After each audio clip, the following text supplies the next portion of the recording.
अगर संभव हो सके तो श्री तुलसी जी, उनकी जो थोड़ी सी आकृति, जो तुलसी जी का स्वरूप होता है, पत्र नहीं, जो उनकी डाल होती है, उसमें आगे थोड़ा रुई का फुआ लगा के शुद्ध देसी घी अर्पित करके और अग्नि प्रज्वलित करके बद्री विशाल भगवान की आरती कीजिएगा। ठाकुर जी को बहुत प्रिय लगती है तुलसी के द्वारा की गई आरती। और कार्तिक मास में विशेष रूप से हमारे वृंदावन में दीपदान होता है, मंगला में ठाकुर जी के दर्शन, यमुना जी का स्नान और तुलसी से आरती। ये ठाकुर जी की विशेष प्रिय आरती है। कहते हैं कि जबरदस्ती तोड़ना नहीं, कहीं सूखी तुलसी जी का पौधा हो, उसकी सूखी हुई टहनी हो, उससे आरती कीजिए। कितने एकादशी, कितने पूर्व के किए गए हमारे सत्पुण्य, सबका लाभ प्राप्त होता है वह आरती करने से। ठाकुर जी परम प्रसन्न होते हैं। उसमें भी आप लोग साक्षात भू वैकुंठ, पृथ्वी के वैकुंठ बद्रीनाथ में बैठे। बंधुओं, ये स्थान मूल रूप से तो महादेव का है। अगर आप यहां संकल्प लेंगे तो संकल्प में ब्राह्मण देवता आपके जब संकल्प बोलेंगे तो उसमें केदार खंडे, इसको केदार खंड कहते हैं, ये केदार खंड है। यहां पर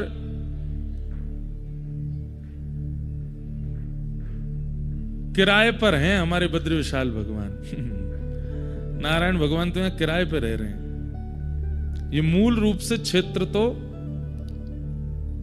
महादेव का है। और जिन केदारनाथ भगवान का आप लोग दर्शन करते हैं, वे केदारनाथ प्रभु पहले यहीं विराजमान होना चाह रहे थे, क्योंकि पूरे हिमालय में सबसे व्यवस्थित स्थान बद्रीनाथ है। इतनी व्यवस्था और इतना व्यवस्थित वातावरण, ठीक है शीतल तो है, ठंडा तो है, लेकिन आप और कहीं जाकर के चार धाम में इतना लंबा समय नहीं रह सकते। गंगोत्री में रह पाएंगे, पर गंगोत्री बहुत नीचे है, गौमुखी तो बहुत ऊपर, वहां तो रह भी नहीं सकते। तो मूल रूप से चार धामों में बद्रीनाथ जो है ये व्यवस्थित है, यहां पर निवास किया जा सकता है।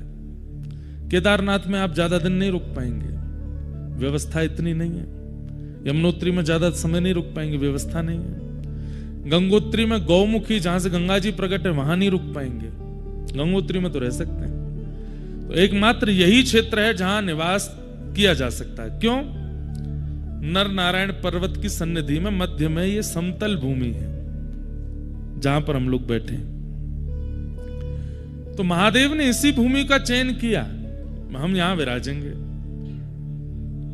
लेकिन नारायण भगवान ने बोली आपसे पहले हमारी दृष्टि पड़ चुकी है यहां पे, हम इसको चुनेंगे। महादेव बोले आपको क्या करना है यहां पे?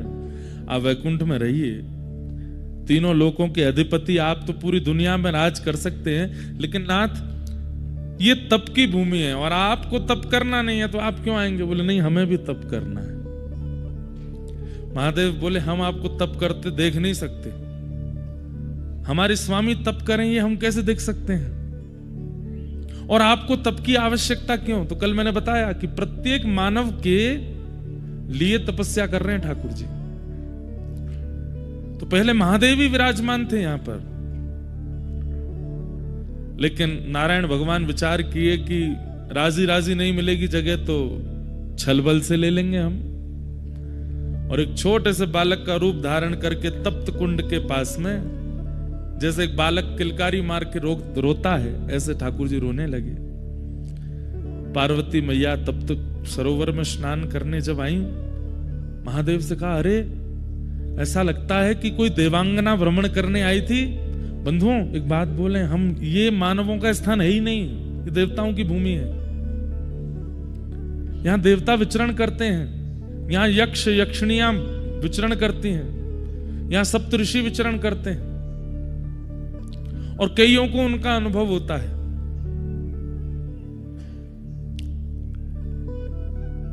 बस कभी अनुभव हो उससे डरिएगा नहीं। जैसे अनुभव हो कि कुछ विचित्र है या तो छोटे कद का कोई दिख रहा है या बहुत विशाल कद का कोई दिखा, नारायण नारायण नारायण नारायण नारायण बस बोलते रहिएगा, डरिएगा नहीं, भयभीत मत होइएगा, क्योंकि ये भूमि उन्हीं की है, उनका यहाँ पर स्वाभाविक दिख जाना हो सकता है हो। और जून जुलाई के महीने में तो शायद होता ही नहीं है, क्योंकि भीड़ इतनी होती है। अभी यहाँ बहुत संख्या कम है, मेरे हिसाब से 2-2.5 हजार लोग भी नहीं होंगे पूरे बद्रीनाथ में। इतनी कम संख्या जब होती है तो निश्चित है कि देवजन्य आ ही जाते हैं। तो हो सकता है कि जो यहाँ निवास कर रहे हो उनको कुछ अनुभव हो जाए। वो बात अलग है, कोई घोड़ा बेच के सो जाता है तो उसको तो क्या ही अनुभव होगा, पर किसी को अनुभव हो जाए तो भयभीत मत होना, विचलित मत होना, भागना नहीं डर के, बस हाथ जोड़ करके नारायण नारायण नारायण, और थोड़ी सुध-बुध रहे तो जो दिखें उनसे प्रार्थना कर लीजिएगा कि आप आए, बड़ी कृपा। अब उनसे भी प्रार्थना कीजिए कि वो भी अनुग्रह करा दें। होगा कोई अनुभव सूक्ष्म रूप का ही, लेकिन होगा जरूर। हमें हो चुका है इसलिए हम बता रहे हैं आपको, घबराइएगा नहीं। तो ये तो देवांगनाओं की भूमि है, देवताओं की भूमि है। तो छोटे से बालक को देख पार्वती जी महादेव के पास गई और जाकर के बोली, ऐसा लगता है कोई देवी अपना बालक छोड़ गई है यहीं पे, हम इसका पालन पोषण करेंगे। महादेव बोले रुक जाओ, मुझे तो ये बालक मायावी लगता है। इतनी भयानक कड़कड़ाटी ठंड में कोई माँ अपना बालक कैसे छोड़ के जा सकती है, वो भी देवी। अब भाई इंसानों की बात तो कुछ भी, इंसान तो कुछ भी कर सकते हैं, पर देवी देवता। पार्वती जी बोली आप हर जगह अपना ज्यादा दिमाग मत लगाया कीजिए, हो सकता है भूल गया हो कोई, ऐसे नहीं होता, ये मायावी बालक है, हम इसको नहीं लेंगे। पार्वती जी बोली नहीं, हम तो इसको रखेंगे। और जहां बद्री विशाल भगवान विराजमान है वहीं पर उनको विराजमान कर दिया। और खेलने के लिए बद्री फल यानी कि बेर, बद्री का मतलब क्या होता है, बेर। इसको बद्रीनाथ क्यों कहते हैं, 2 कथाएं हैं, सुनिएगा दोनों। तो बद्री फल यानी कि बेर, वो गेंद की आकृति का होता है। अब महादेव तो तपस्या में रहता है, उन पर कहां से खिलौना आए, तो बद्री फल ही दे दिया बालक को खेलने के लिए। छोटा सा बालक अपने कभी मुख में लेवे, कभी हाथ लेके उसको घूम घुमा के देखे। पार्वती जी तो बड़ी आनंद में है, लेकिन महादेव कह रहे हैं हमको पता नहीं क्यों जब से ये बालक आया है तब से हमको ऐसा लग रहा है कि कोई माया है। पार्वती जी छोड़ो, आप तो ऐसे सोचते रहे, चलिए तप्त सरोवर में स्नान करके आते हैं। महादेव बोले इसको भी ले चलो, नहीं नहीं बाहर सर्दी बहुत है, हम इसको नहीं लेके जाएंगे, हम चलते हैं। दोनों गए, स्नान करके जैसे लौटे तो कपाट बंद। पार्वती जी बोली इतने बड़े बड़े दरवाजे बंद कैसे हुए। महादेव बोले हमको तो पहले ही लग रहा था वो बालक मायावी है। जैसे ही दोनों दरवाजे खोले तो खुले नहीं। खूब प्रयास किया, महादेव ने क्रोध में भर करके जैसे ही अपने भुजा का प्रहार किया तो द्वार जैसे ही खुला, आहा, शांताकारं भुजगशयनं पद्मनाभं सुरेशम। जो शेष शैया पर शयन करते हैं, शांत जिनका आकार है, पद्मनाभ जो हैं जिनकी नाभि से कमल प्रकट होता है। एक बात आपको बताएं, कमल ब्रह्मा की रचना नहीं है, कमल भगवान की रचना है, इसलिए भगवान को बहुत प्रिय है। ब्रह्मा जी ने पूरी सृष्टि बनाई, मुझे आपको बनाया, पर कमल ब्रह्मा ने नहीं बनाया। इसलिए आप चाहे जो भी कुछ प्रस्तुत कीजिए, ठाकुर जी की प्रस्तुति में वो वस्तु अति प्रिय है जो ठाकुर जी ने बनाई है, या लक्ष्मी जी ने बनाई है, या किशोरी जी ने बनाई है, या महादेव से प्रकट हुई है। कमल भगवान से प्रकट हुआ है, बल्कि विधाता कमल नहीं बनाते, कमल विधाता को जन्म देता है, कमल पर विधाता आते हैं। विश्वाधारम, पूरे विश्व के आधार जो हैं, ऐसे वेद वर्णम शुभांगम लक्ष्मीकांतम कमल नयनम योग भीर ध्यान गम्यम वंदे विष्णुम भव भय हरम सर्वलोकैकनाथम। ऐसे ठाकुर जी प्रकट हो गए और दोनों भुजा अपने घुटने पर रखी हैं और तपस्या की मुद्रा में ठाकुर जी विराज गए। महादेव हाथ जोड़ के बोले, भगवान आपको तप की आवश्यकता क्यों है? किसकी प्राप्ति करना चाहते हैं? किसी की नहीं, बस मानवों के सुख के लिए तप करना है। ये संसार के जीवात्मा प्रसन्न रहे, ये संसार के जीवात्मा कर्मफल प्राप्त करें, उनके लिए तप करना है। तो बदरी फल से जो बालक खेलते खेलते नारायण के रूप में प्रकट हो गए, इसलिए भी इनका नाम बद्रीनाथ है। दूसरा भाव, पूरे विश्व में नारायण जहां भी गए हैं लक्ष्मी साथ गई, यहां पे नहीं आई। क्यों? तपस्या में पत्नी साथ नहीं आएगी।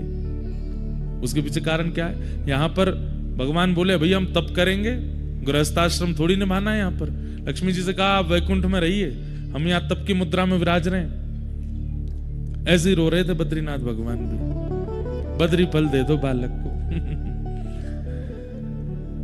तो क्या बता रहा था मैं? लक्ष्मी जी को भगवान बोले देवी हम तप करेंगे, और तप के बीच में आप यदि हमारे साथ रहोगी, कभी कुछ सीरा बना लाओगी, लो बहुत ठंडा सीरा खा लो, कभी कुछ काढ़ा बना लाओगी, बहुत ठंडा कुछ काढ़ा पी लो, कभी सौल उड़ाओगी, कभी कंबल उड़ाओगी, कभी घी की मालिश करोगी, कभी गरम गरम जल लाओगी, कुछ करो, हमको तुम तप में देख तो पाओगी नहीं, इसलिए तुम वैकुंठ ही रहो, हमारे तप में विघ्न होगा। यहां के सेवायत बद्रीनाथ भगवान के स्पर्श करने वाले रावल जी को भी अधिकार नहीं है कि वो विवाह करें। वो भी आजीवन जब तक बद्रीनाथ भगवान की सेवा करेंगे वो भी ब्रह्मचर्य में रहेंगे, क्योंकि तपस्वी की सेवा ब्रह्मचारी ही कर सकता है। लेकिन लक्ष्मी जी से देखा नहीं गया। लक्ष्मी जी विचार करने लगी कि मैं क्या करूं, और तभी लक्ष्मी जी मन में विचार किया कि बदरी फल जो है यानी कि बेर, ये जिस पेड़ पर लगता है उस पेड़ की तासील बहुत गर्म होती है। सबसे ठंडा वृक्ष होता है चंदन का, और सबसे गर्म वृक्षों में एक गर्म वृक्ष होता है बेर का।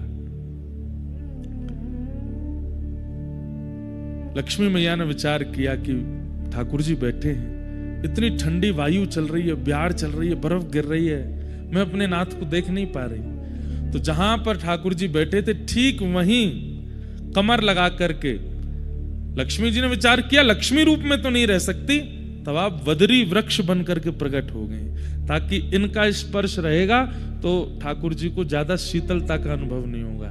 इसलिए बद्रीनाथ, बद्री यानी बेर, और यहां की बद्री यानी श्री लक्ष्मी ही बद्री वृक्ष बन के खड़ी हैं, इसलिए बद्रीनाथ माने लक्ष्मीनाथ, वही ठाकुर जी यहां विराजमान है। ऐसे श्री बद्रीनाथ। इस भूमि की इतनी सुंदरता का कारण क्या है? भागवत में वर्णन है। जब भगवान यहां पर तप करने के लिए बैठे, तो कोई भी तप करने बैठे सबसे पहले सिंहासन हिल जाता है इंद्र का। इंद्र सोचता है कि अब ये तप करके मेरे सिंहासन को लेंगे। इंद्र को यह नहीं पता कि वो त्रिलोकीनाथ हैं, वो चाहते हैं तो तुम सिंहासन पर बैठते हो, लेकिन फिर भी उसको चिंता हो गई। इंद्र ने एक ही बाण है उसके पास सबकी तपस्या भंग कराने का, कामदेव से जाकर के कहा ये हमारे तप कर रहे हैं ठाकुर जी, इनको कहीं ना कहीं इंद्र की पदवी चाहिए, आप जाकर के कुछ योजना बनाओ। कामदेव बोले तुम पे एक ही काम है, कोई भी तप करने बैठता है मुझे भेज देते हो। महादेव ने जला करके भस्म कर दिया था मुझको, नारद जी से तुमको कुछ हुआ, नारद जी के लिए भेज दिया, यही करते रहते हो। अभी भगवान तप कर रहे हैं, करने दो उनको। वो नहीं नहीं नहीं नहीं, देवलोक की रक्षा के लिए जाओ। तो कामदेव जब आता है, कोई ऐसा नहीं कि वो पुरुष, वो माहौल बनाता है ताकि चित्त में काम का प्रादुर्भाव हो। और माहौल के लिए उसने क्या किया? सुंदर पवन बहने लगी, सुंदर सुंदर वृक्ष प्रकट कर दिए इन पर्वतों पर, ऐसी सुंदरता फैला दी। यहां थोड़ी दूर पर फूलों की घाटी है, हेमकुंड साहिब जाते हैं वहां पर, ऐसे सुंदर पुष्प हैं, विश्व के सबसे सुंदर पुष्पों की घाटी है यहां पर। कामदेव ने सुंदर पुष्प, सुंदर वृक्ष, सुंदर सब कुछ व्यवस्थित कर दिया कि देख करके सबके चित्त में काम प्रकट होने लगे, लेकिन ठाकुर जी की तपस्या को भंग नहीं कर पाया। ठाकुर जी तो मंद मंद मुस्कान लगे, कोई बात नहीं, अच्छा है, हमारे आश्रम को, ये भगवान का आश्रम है, बद्रिक आश्रम, एक प्रकार से आप ठाकुर जी के आश्रम आए हो। बोले अच्छा है, हम तो तपस्या में बैठे हैं, सेवकगण है नहीं, बढ़िया कामदेव पूरे आश्रम को सजा रहा है, अच्छा है, सजा लो। एक बाण चलाया वायु का, दूसरा बाण चलाया सुंदर वातावरण का, लेकिन तब भी ठाकुर जी का मन बिल्कुल विचलित नहीं हुआ। तब उसने तीसरा बाण चलाया, सुंदर सुंदर अप्सराओं को भेज दिया। कोई नृत्य कर रही है, कोई गा रही है, कोई श्रृंगार कर रही है, कोई ठाकुर जी के लिए प्रसादी बना रही है, सब ठाकुर जी को चारों ओर से घेर लें। ठाकुर जी मंद मंद मुस्कुरा रहे हैं, देख करके बढ़िया है, आनंद करने तो। अनेक प्रयास करने पर भी जब ठाकुर जी की तपस्या भंग नहीं हुई, कामदेव ने सबरे बाण चला दिए। अंत तो गत्वा कामदेव आया और चरणों में आकर के क्षमा प्रार्थी हो गया। बोले नाथ, असंख्य वर्षों तक मैं आपको विचलित करने का प्रयास करता रहा, लेकिन आप ना तो विचलित हुए और सबसे बड़ी बात ना क्रोधित हुए। आपको गुस्सा भी नहीं आया, आप मुस्कुरा रहे हैं। मुझसे गलती हो गई, अपराध हो गई, क्षमा कर दो। भगवान बोले नहीं, हमको तो बहुत प्रसन्नता है, हम तो यहां तपस्या कर रहे थे, उठना हमारा है नहीं, तुमने बढ़िया हमारे आश्रम को सजा दिया, बहुत अच्छा किया। अब जाओ नहीं, सब यहीं रह जाओ, इस नगर की और इस आश्रम की सुंदरता बढ़ाते रहो। तो ये जो सुंदरता है यहां पर, ये जो सौंदर्य है, ये किया गया था ठाकुर जी की तपस्या भंग करने के लिए, लेकिन ठाकुर जी ने इस सौंदर्य को सदा के लिए यहीं पर अवस्थित कर दिया। और भगवान ने कहा देखो, हर तपस्या करने वाला अपनी तपस्या तोड़ दे ऐसा नहीं है। और ये तुम बात बात पर अप्सराओं को लाके खड़ा मत किया करो। तुम सोचते हो कि हमें अप्सराएं अपने ऊपर व्याकुल कर लेंगी। बोले गलती हो गई भगवान बोले रुको। और ठाकुर जी ने ऐसी अपनी जंघा का, अपनी उरु का जैसे ही घर्षण किया, तो यहां के घर्षण से थोड़ा सा मैल गिरा, और उस मैल से, यहां के घर्षण से उर्वशी प्रकट हो गई। कहते हैं प्रकट तो अनेक अप्सराएं हुई भगवान के ऐसी जंघा का घर्षण करते ही। ऐसी अप्सराएं प्रकट हुई, ऐसी अप्सराएं प्रकट हुई कि इंद्र अपनी अप्सराओं से सबके मन को विचलित करता है, लेकिन ठाकुर जी के जंघा से जैसे ही अप्सराएं प्रकट हुई, स्वयं कामदेव विचलित हो गया। बोले मैंने सुंदरताएं बहुत देखी, ऐसी नहीं देखी। भगवान बोले अब तुम जो जिनको लेके आए थे उनको तो यहीं व्यवस्थित कर दो, इनमें से किसी एक को ले जाओ। और उनमें से एक को लेकर के इंद्र गए हैं, वही उर्वशी है, जिनकी आराधना करने से सुंदर पत्नी की प्राप्ति होती है, ऐसा कहते हैं। सुंदर पत्नी की प्राप्ति होगी, सुंदर रूप की प्राप्ति होती है, सौंदर्य की प्राप्ति होती है उर्वशी। उर्वशी का भी जन्म स्थान है यही बद्रीनाथ। लेकिन तब देवताओं ने आकर के हाथ जोड़ करके ठाकुर जी की आराधना की। और कल हम आरती गा रहे थे ना, वो आरती नहीं, स्तुति है बद्रीनाथ भगवान की। और उस स्तुति में ये भाव करने वाले जैसे नारायण है, वैसा किसी ने नहीं किया। एक संत की वाणी मैंने सुनी, भगवान तप क्यों कर रहे हैं, इसका दूसरा कारण क्या है। कई संतों ने, कई विद्वानों ने, कई ऋषियों ने भगवत प्राप्ति के लिए तप किया, आज भी कर रहे हैं। दो चारों से तो मैं भी मिला हूं जो आज भी तप कर रहे हैं। यहां पर जो चरण पहाड़ी है, आगे माणा से ऊपर सतोपंथ के मार्ग हैं, वहां आगे कई गुफाएं हैं और वहां कई संत आज भी रहते हैं और रह करके ठाकुर जी के लिए तप कर रहे हैं। तो भगवान कहते हैं कि भाई ये यथामाम प्रपद्यन्ते तांस तथैव भजाम्यहम्, जो मुझे जैसे भजता है मैं उसे वैसे ही मिलता हूं। तो कहीं ना कहीं जब व्यक्ति तप करता है तो ठाकुर जी को अपने ऊपर ऋण जैसा लगने लगता है, भार जैसा लगने लगता है। ठाकुर जी बोले इतनी कठिनाई सह करके, इतना अव्यवस्थित होकर के ये मेरी आराधना कर रहा है, कहीं इसके मन में यह विचार ना आ जाए कि नाथ हम इतना तप करते हैं, आप तो वैकुंठ में आनंद फरमाते हो, आनंद करते हो। तो ठाकुर जी भी यहां तप में बैठे और ठाकुर जी बोले तुम सबके तप की तो अवधि है, किसी के 50 वर्ष, 100 वर्ष, 500 वर्ष, 1000 वर्ष, पर मैं ऐसे तप में बैठूंगा जब तक पृथ्वी लोक है, तब तक मेरा तप चलता ही रहेगा। अनावृत तप कर रहे हैं ठाकुर जी। तो कभी अगर ठाकुर जी के सामने कोई गुस्सा करता है, हे नाथ पत्नी छोड़ दी, बच्चे छोड़ दिए, सब छोड़ छाड़ करके हम भजन करते हैं और आप हम पर कृपा नहीं कर रहे, ठाकुर जी बोले हम भी कर रहे हैं, बद्रीनाथ में जाके देख ले, शिकायत मत करें हमने भी पत्नी बच्चे छोड़ दिए, अपने एकांत में रह करके हम भी भजन कर रहे हैं। तो कहीं कोई शिकायत ना करे और कहीं कोई ठाकुर जी पर ऋण ना डाल दे, इसलिए भी ठाकुर जी यहां तप में बैठे और हमें दिखाने के लिए बैठे हैं। बोले तुम क्या तप करोगे, हमारा तप देखो कैसा तप है, अद्भुत। ऐसे हमारे श्री बद्री विशाल भगवान, उन्हें हम बारंबार प्रणाम करते हैं, उन्हें बारंबार वंदन करते हैं।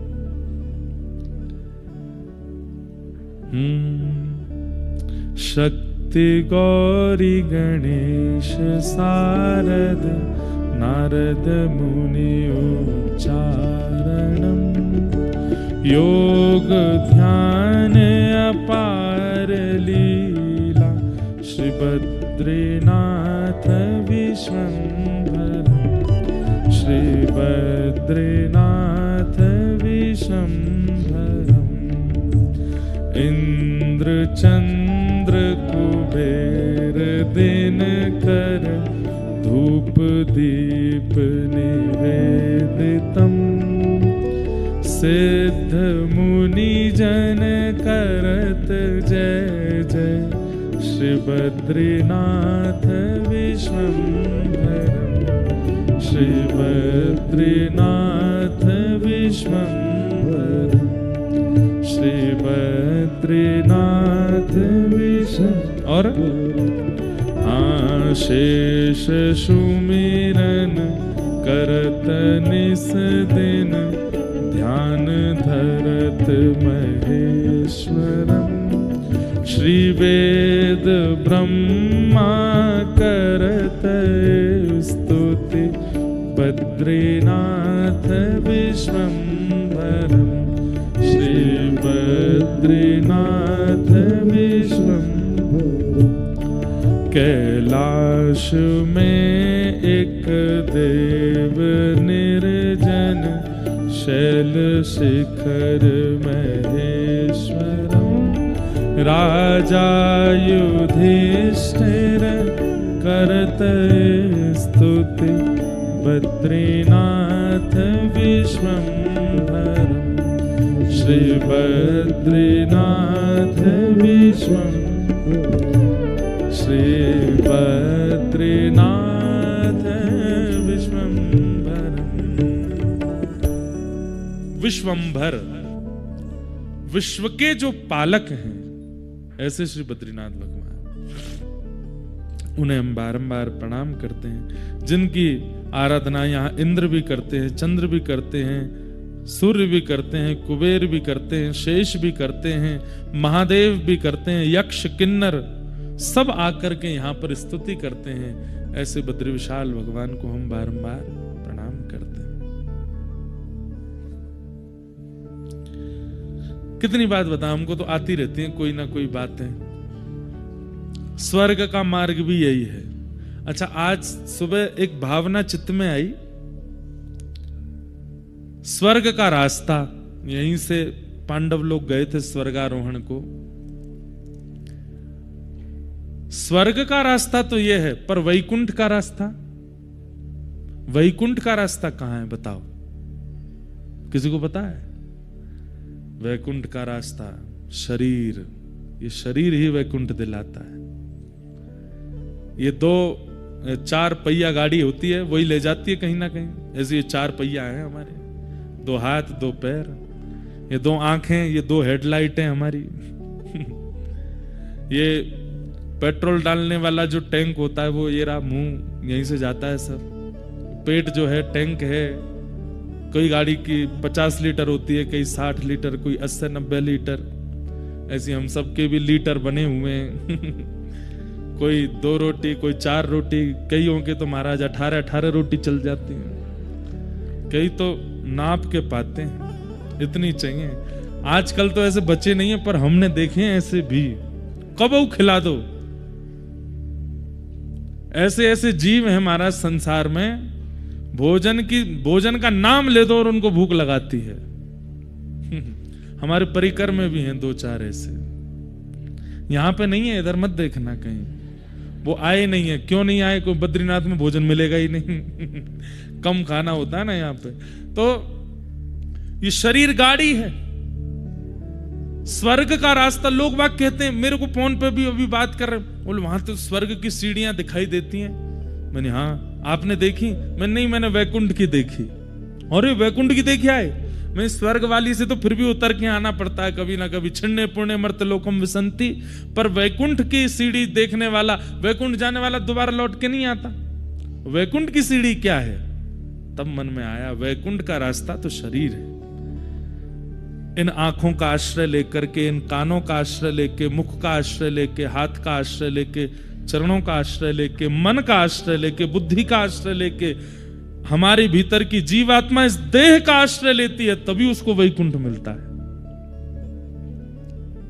वैकुंठ का रास्ता शरीर है।